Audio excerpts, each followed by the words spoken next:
Bonjour humains. Aujourd'hui, on va vous parler du steampunk.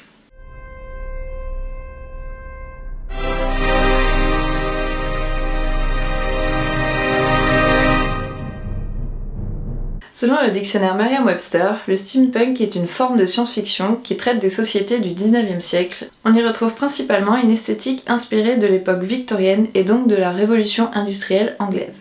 On ne peut pas parler de steampunk sans parler de Jules Verne. Ces livres ne sont pas du steampunk en soi, mais ils ont inspiré tout ce mouvement, tout comme ceux de H.G. Wells. Ils ont écrit de la science-fiction à leur époque, et cela a inspiré le genre rétrofuturiste qui est à la base du steampunk. Le rétrofuturisme consiste à mélanger l'esthétique et la culture d'une époque révolue avec des éléments futuristes, notamment au niveau de la technologie.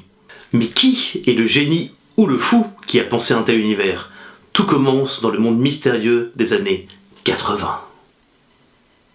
Ne la laisse pas tomber, elle est si fragile, être une femme libérée, tu sais c'est pas si facile. À une époque de veste en sky, de coupe mulet et de guitare, trois copains écrivent les romans fondateurs du genre steampunk. K.W. Jeter, Tim Powers et James Blaylock racontent dans leurs livres des histoires qui s'inspirent de la science-fiction du 19e siècle. On y retrouve les grands thèmes du genre comme les dirigeables, l'exploration ou les savants fous. C'est K.W. Jeter qui utilise pour la première fois le terme de steampunk en 1987 afin de désigner ses écrits et ceux de ses amis. Il s'agit alors d'une référence ironique au genre cyberpunk, très populaire à l'époque. Et finalement, le nom est resté. Dans les années 90, le genre steampunk va réellement prendre son envol pour arriver à maturité dans les années 2000.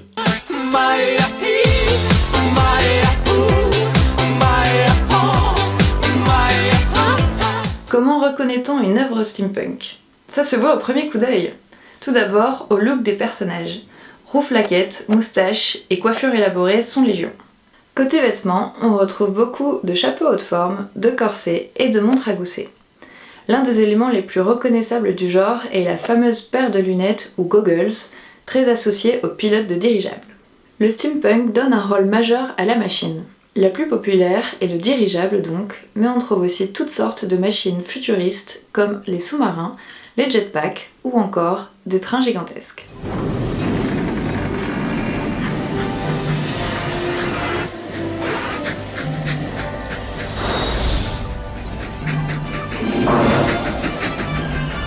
L'un des attraits du steampunk est de dépeindre avec un regard nostalgique un monde où la technologie avance vite, mais où il reste encore des découvertes à faire. Le steampunk existe en dehors des œuvres de fiction, notamment grâce à une communauté très vivante. On appelle parfois ses membres les vaporistes.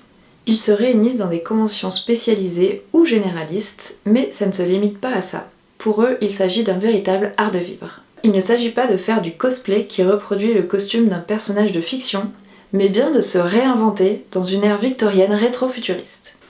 Certains gardent ce style vestimentaire dans leur vie de tous les jours et peuvent même en faire leur métier.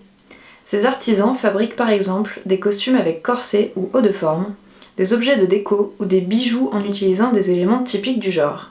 Des rouages, des éléments en cuivre, des pieuvres, des montres à gousset, etc. On trouve beaucoup de fabricants de goggles bien sûr, mais aussi, et ça c'est vraiment cool, d'armes factices. J'avoue que les sabres laser version steampunk c'est très tentant. Moi c'est les baguettes magiques que je trouve vraiment très cool. Il y a énormément d'œuvres influencées par le courant steampunk et on ne pourra pas vous parler de toutes. À la place, on va vous parler de celles que l'on affectionne particulièrement ou qui sont les plus emblématiques. Mon exemple préféré, c'est Gotham by Gaslight, qui est un comics qui est sorti en 1989 à la base. Il a été adapté récemment, en 2018, début 2018, en film animé.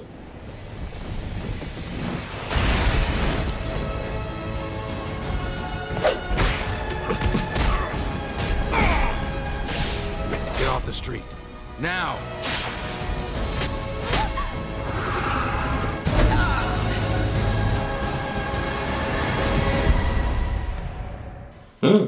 D'ailleurs, c'est pas Mike Mignola l'auteur, le papa de Hellboy ? Exactement, le dessinateur c'est Mike Mignola, donc autant vous dire que je vais plutôt vous conseiller le comics, où on retrouve donc Batman dans l'époque victorienne, et qui va faire une petite enquête pour retrouver qui est Jack l'Éventreur. Et dans la version animée, il change pas mal de choses, notamment qui est le méchant. Je trouve ça un peu dommage, donc moi c'est vraiment le comics ma référence. Pour rester dans les comics, il y a aussi Lady Mechanica, de Joe Benitez, qui est un bon exemple visuellement, parce que c'est très très joli. Mais Joe Benitez, c'est un dessinateur, hein. C'est pas un scénariste, il aurait mieux fait de confier ça à quelqu'un d'autre, hein.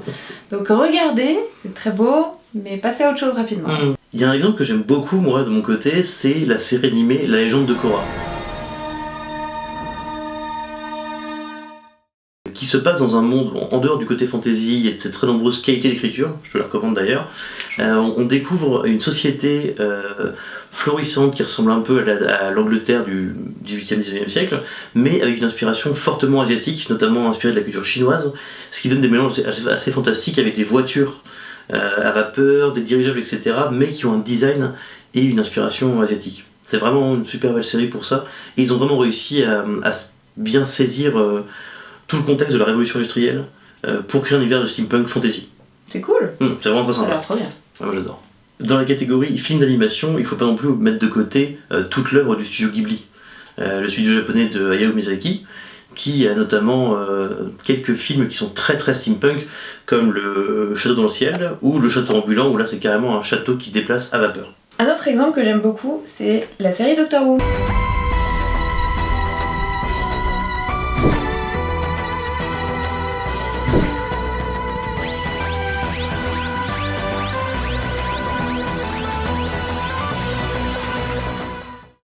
Il y a quelques épisodes qui sont clairement steampunk. Ouais, tout à fait, comme par exemple l'épisode avec les Cybermen à vapeur. Tout à fait, c'est un épisode de Noël avec le 10e Docteur, avec David Tennant. Et c'est dans l'Angleterre victorienne, bien évidemment, et donc c'est super sympa. Ah oui, N'hésitez très, pas à très, regarder très cool. cette série. Meilleur épisode. Mais tout, hein. Pas que celui-là. Faut pas non plus oublier les jeux vidéo.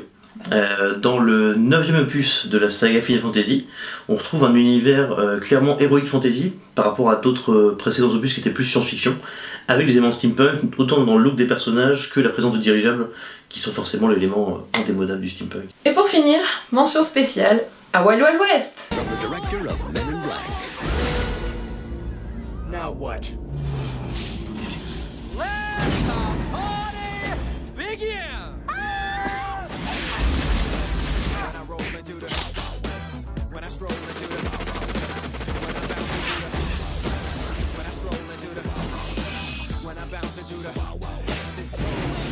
Will Smith.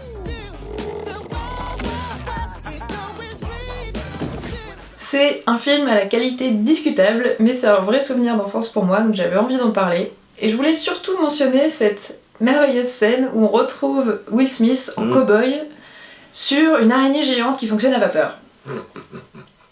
Ce film était vraiment une merde. On a tout juste effleuré la surface du genre steampunk. Il existe de nombreux genres dérivés, comme par exemple le dieselpunk, où l'esthétique et la technologie sont inspirées de la Seconde Guerre mondiale. On peut aussi parler de l'elfpunk, qui est carrément une version heroic fantasy du steampunk. N'oublions pas non plus l'énorme communauté de passionnés qui déclinent les œuvres connues dans un style steampunk à travers du cosplay ou encore des fanarts. Et voilà, c'est tout pour cette vidéo. On espère que ça vous a plu. N'hésitez pas à nous dire en commentaire quel univers vous rêvez de voir en version steampunk. Allez, salut les nerds! Salut!